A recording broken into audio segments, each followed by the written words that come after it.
Число 15. О чем оно вам говорит? В принципе, нет ничего такого популярного, связанного с числом 15, разве что магический квадрат. При сложении по вертикали, горизонтали и диагонали получается число 15. Но на самом деле у компании Meizu юбилей 15 лет, именно поэтому они назвали свой новый флагман Meizu 15, точнее 3 флагмана. Началось все в далеком 98 году, когда Хуан Сюджан, основатель и идейный вдохновитель компании, не смог найти для себя подходящий плеер и решил сделать собственный. Компанию он назвал Meizu. Мей означает «человек, интересующийся технологиями», и Зу — группа людей. Производство стартовало только в 2003 году, с этого момента и начался отчет компании. Свой первый смартфон Meizu показала спустя 2 недели после презентации iPhone. И вот в 15-ю годовщину Meizu представляет сразу 3 смартфона: Meizu 15, 15 Plus и облегченная версия 15 Lite. Да, я понимаю, это совсем не то, что вы ожидали увидеть. В хорошем смысле, как мне кажется. Во-первых, устройства далеко не безрамочные, хотя по краям справа и слева рамок нет. Дисплей вплотную к краю. Во-вторых, экраны 16:9, а не 18:9. И это огромный плюс, на мой взгляд. В-третьих, что это за кружок снизу и почему так странно выглядит устройство? Ну и последнее, Meizu не стали поддаваться трендам и сделали упор на звук и на уникальный вид. Сложно не согласиться. У них получилось. Такой телефон ты не спутаешь ни с чем. Еще немного про название. Чтобы вам было понятнее, это по сути Meizu Pro 8, который решили назвать в честь 15-летия компании по-особенному. Как мы и говорили, все началось с плеера. Именно поэтому, наверное, в смартфонах установлены хорошие аудиочипы от компании Cirrus Logic. Кроме того, в Meizu 15 стоит система шумоподавления Qualcomm Fluence, а в 15 Plus от компании Mediaforte.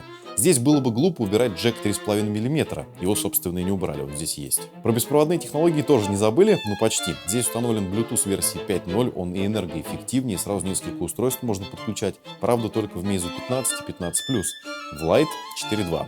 А еще здесь нет беспроводной зарядки, к большому сожалению. Возвращаемся к звуку. На всех 3 устройствах он действительно на высшем уровне. Оценить его можно с помощью наушников Meizu Live, которые также недавно представили. Они составляют конкуренцию, между прочим, Shure E846, наушникам за 80 штук. Что касается внешнего динамика, тут, к счастью, появился стереозвук на Meizu 15 и 15 Plus. В Lite играет только один динамик. Звук не HTC и не iPhone, но он очень неплохой, что самое главное, громкий. Видео смотреть на YouTube за глаза. Музыка, понятно, что с остальным. Давайте остановимся на дизайне. Он прекрасен. Я не думал, что когда-нибудь это скажу, но китайцы, не посмотрев на Apple, смогли сделать один из самых красивых смартфонов в мире. Особенно классно выглядит пятнашка в белом цвете, невероятно стильно. И, кстати, в таком варианте будет доступен только стандартный Meizu 15. Фронтальная камера расположилась по центру, динамик утоплен в самый верх, и его вовсе не видно. 2,5D стекло с минимальными рамками справа и слева. Кнопки управления разнесены по бокам, расположены удобно, но и кнопка под экраном M-Touch нового поколения. Что умеет?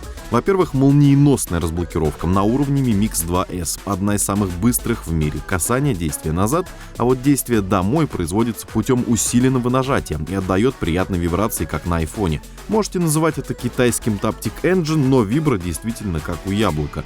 Потому что хорошие фишки, как эту, не только можно, но и нужно копировать. Meizu 15 и 15 Plus сзади выглядит совсем по-новому. Двойная камера, фирменная кольцевая вспышка, невидимые антенны в металлических версиях. А вот на керамике вообще ничего нет. Корпус цельный и, еще раз повторюсь, очень классный как внешне, так и тактильно. А вот Lite-версия сзади как 2 капли воды Pro 6. Красный, кстати, совсем по-женски выглядит. Наверняка и будет пользоваться популярностью именно у дам. Все 3 смартфона различаются по техническим характеристикам. Экран 16:9, размер экрана у первых 2 моделей 5,46 дюйма с Full HD разрешением, у старшей 5,95 дюйма с Quad HD. Матрица OLED в 15 и 15 Plus, IPS в Lite. По качеству экранов все 3 устройства никаких вопросов не вызывают. Все прекрасно. Жаль, конечно, что IPS не установили в старшие модели, но в таком случае они бы лишились функции Always On Display. Есть несколько вариантов отображения, а вот доступа к уведомлениям нет. Только значки. Вы уже заметили? В рамках презентации Meizu представила 7-ю версию фирменной оболочки Flyme 7. Нововведений действительно полно,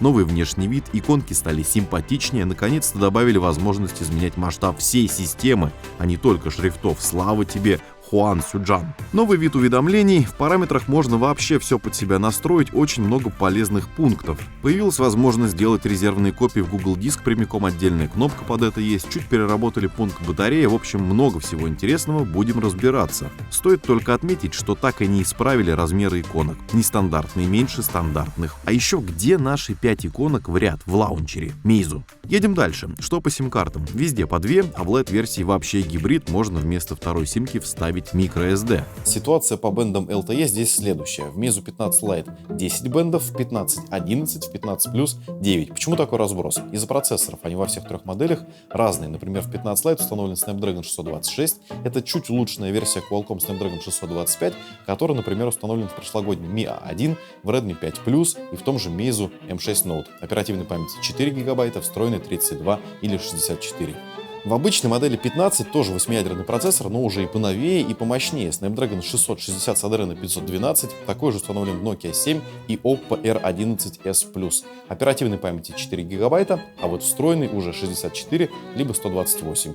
Ну и, наконец, плюс-версия получила Exynos 8895, как в Galaxy S8 и Note 8, сразу 6 ГБ оперативной памяти и встроенный 64 либо 128. С играми в двух старших проблем нет никаких. Тротлинг и нагрев еще не успели протестировать. А вот 15 Lite вряд ли подойдет под игры, скажете вы мне. Но там же Snapdragon 626 подойдет. Но тем не менее все три устройства имиджевые, и вряд ли они будут покупаться именно под игры. Переходим к батарейкам. В 15 и 15 аккумулятор объемом 3000 мАч, в плюсе 3500. Не сказать, что это много. Есть быстрая зарядка, в младшей модели 9 вольт, в средней и старшей по 12. Самое приятное, что адаптеры идут в комплекте сразу ко всем трем смартфонам. И здесь мы переходим ко второму большому минусу. Беспроводной зарядки, к сожалению, нет. А теперь от плохого к хорошему. Куда больше нас интересует камера, с которой у Meizu не совсем все гладко, как обычно. Для начала фронталка. Она во всех устройствах одна. 20-мегапиксельный сенсор Sony IMX376 с апертурой 2.0.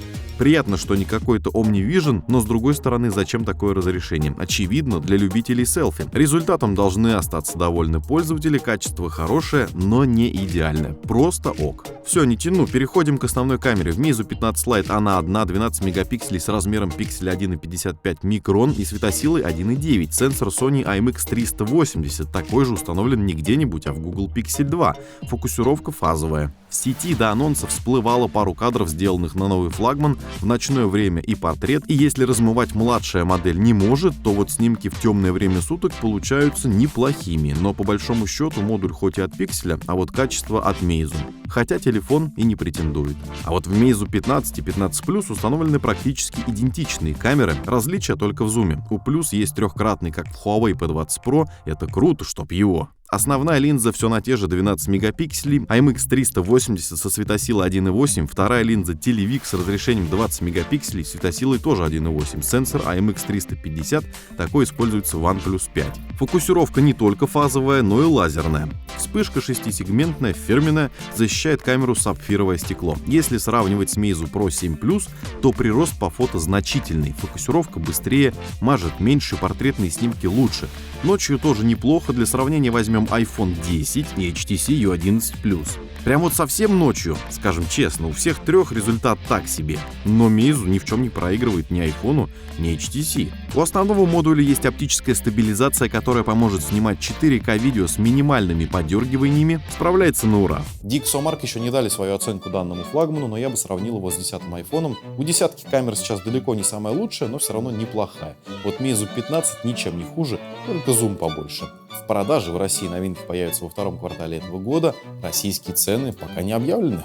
Подводя итог всему вышесказанному, нет никакого желания сравнивать новинки Meizu с другими смартфонами, потому что он кардинально отличается от них. Он очень красивый, наверное, компания этого и добивалась. Как же здесь не вспомнить Pro 7, который на глобальном рынке провалился, но в России при этом продается на удивление хорошо. Но с новым названием компания освежила линейку, и никто не будет придираться со словами «Ну что, не пошел второй экран? Не пошел, да?»